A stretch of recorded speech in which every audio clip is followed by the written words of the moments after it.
आज ही डाउनलोड करें Skymet mobile app, पूछे मौसम का हाल अपनी पसंदीदा भाषा में और रहे बाकियों से एक कदम आगे। नमस्ते दोस्तों, स्काईमेट वेदर में आप सभी का बहुत बहुत स्वागत है। मेरा नाम महेश पलावत है। 17 तारीख हो गई है, 17 नवंबर हो गई है। ये सुबह का वीडियो है। इसमें हम देखेंगे कि अगले कुछ दिनों का मौसम कैसा रहने वाला है। और आपने देखा होगा कि अभी तक मैं टी शर्ट में और ये शर्ट में वीडियो बनाता था, तो अब मैंने ब्लेजर पहन लिया है। तो इसका मतलब है कि सर्दी की शुरुआत तो हो गई है, लेकिन कड़ाके की सर्दी अभी नहीं आई है। और क्या है कि अब जैसे मैं अपने घर में ही वीडियो बना रहा हूँ, तो जब गर्मी होती है तो एसी चलाना पड़ता है। ये टीवी के ऊपर एसी लगा हुआ है, और जब एसी चलता है तो उसकी आवाज़ आती है, तो इसीलिए उसको अवॉइड करना पड़ता है। लेकिन अब बिना एसी के हल्का पंखा चला करके मैं ब्लेजर पहन कर बना सकता हूँ वीडियो। लेकिन इस समय 17 नवंबर के आसपास इतनी सर्दी यूजुअली हो जाती है कि आप कोट पहन करके या स्वेटर पहन करके रह सकते हैं घर के अंदर। लेकिन अभी भी आप इस स्थिति में नहीं है। खास करके दिल्ली, एनसीआर, मध्य भारत और पूर्वी भारत में इतनी कड़ाके की सर्दी नहीं पड़ी है। पंजाब के कुछ इलाकों में और हरियाणा के कुछ इलाकों में थोड़ी सी सर्दी बढ़ी है, लेकिन जो सर्दी अभी तक आनी चाहिए थी वो नहीं आई है। यानी कि हम देख रहे हैं कि जो क्लाइमेट चेंज का असर है वो पूरी तरह से केवल भारत में ही पूरे विश्व में दिखाई देने लगा है।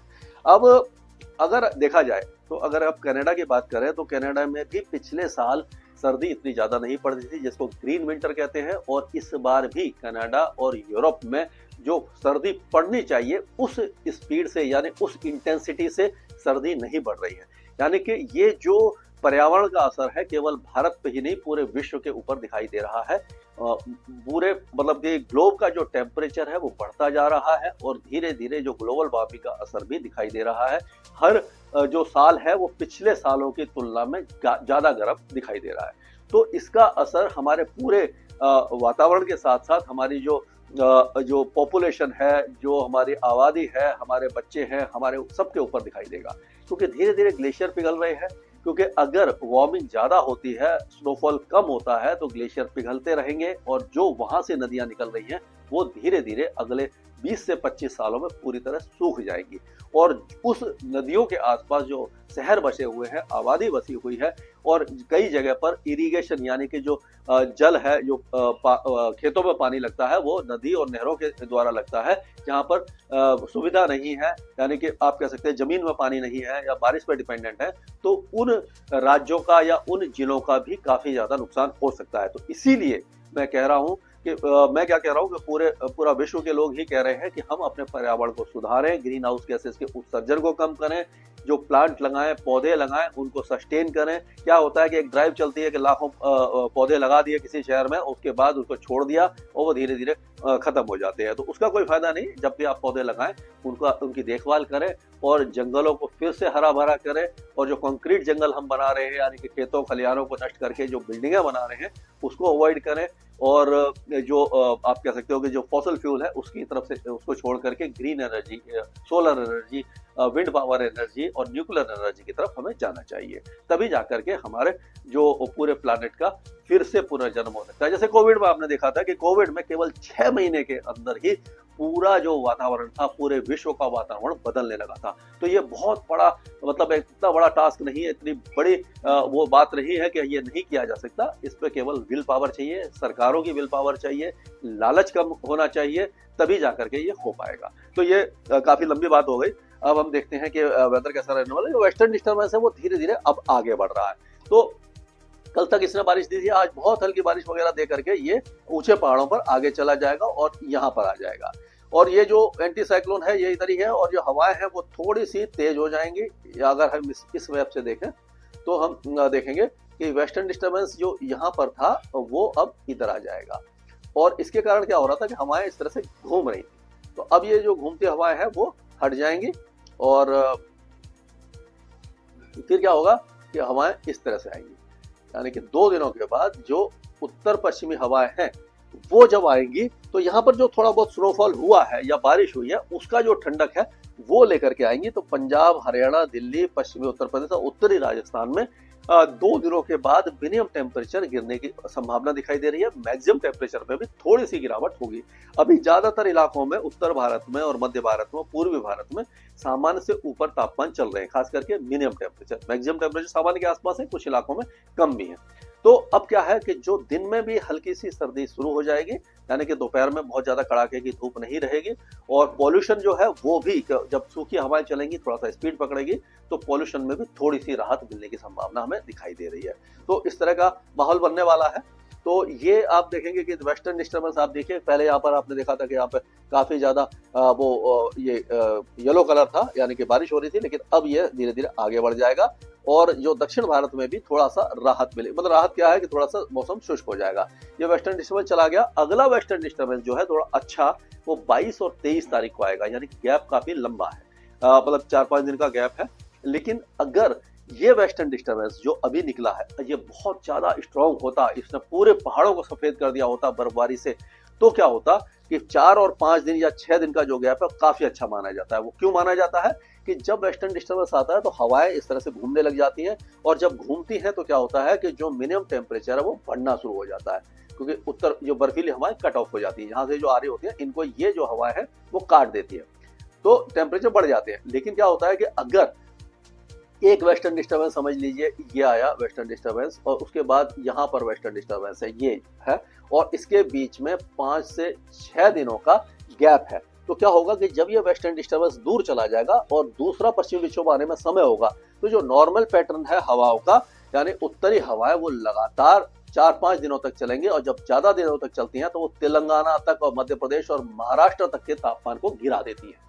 अगर एक के बाद एक जल्दी वेस्टर्न डिस्टर्बेंस आएंगे तो जो बर्फीली हवाएं वो लगातार नहीं चल पाएंगी। तो ये अच्छी बात है, वेस्टर्न डिस्टर्बेंस गैप होना चाहिए, लेकिन वेस्टर्न डिस्टर्बेंस मजबूत होने चाहिए, बहुत ज्यादा हैवी स्नोफॉल डंप करें वो पहाड़ों पर, तब जाकर के कड़ाके की सर्दी आधे से ज्यादा भारत को देखने को मिल जाएगी। तो इसके बारे में हम बात करते रहेंगे। तो ये तो आप देखिए किस तरह से वेस्टर्न डिस्टर्बेंस आगे चले गए।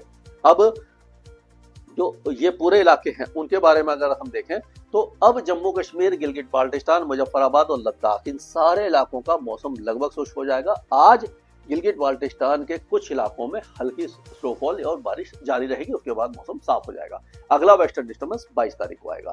हिमाचल प्रदेश में कोई मौसमी गतिविधि नहीं है, उत्तराखंड में भी नहीं है, लेकिन वेस्टर्न डिस्टर्बेंस जाने के बाद जब क्या होता है कि जो हवाएं हैं वो थोड़ी सी पिकअप होती हैं, नॉर्थ वेस्टर्ली होती हैं, नॉर्दर्ली होती हैं, और जो मिनिमम टेम्परेचर जो यहाँ पर वेस्टर्न डिस्टर्बेंस के कारण थोड़े से बढ़े थे, अब ये कुछ इलाकों में माइनस में आ सकते हैं, यानी ऊंचे पहाड़ों पर सर्दी काफी ज्यादा कड़ाके की पड़ सकती है। पंजाब की अगर हम बात करते हैं तो पंजाब में अभी फिलहाल कोई भी मौसमी गतिविधि दिखाई नहीं दे रही है। हवाएं जो है उत्तर पश्चिमी दिशा से चलेंगी। तो कल से यानी 18 तारीख से यहाँ पर जो न्यूनतम तापमान है उसमें गिरावट होगी, और कड़ाके की सर्दी कई इलाकों को सुबह और रात में दिखाई देने लग जाएगी। खास करके जलंधर हो गया, पठानकोट हो गया, गुरदासपुर हो गया, ये जो इलाके हैं यहाँ पर सर्दी बढ़ जाएगी। और हरियाणा की अगर बात करें तो पंचकुला से लेकर के अंबाला, यमुनानगर, कुरुक्षेत्र, सिरसा, फतेहाबाद, ये सारे इलाके सूखे रहेंगे। दिल्ली एनसीआर उसके आसपास के इलाकों में भीषण पॉल्यूशन रहेगा, यानी खतरनाक पॉल्यूशन रहेगा। उत्तर पश्चिम दिशा से हवा चलेंगी, मिनिमम टेम्परेचर में थोड़ी और गिरावट हो सकती है।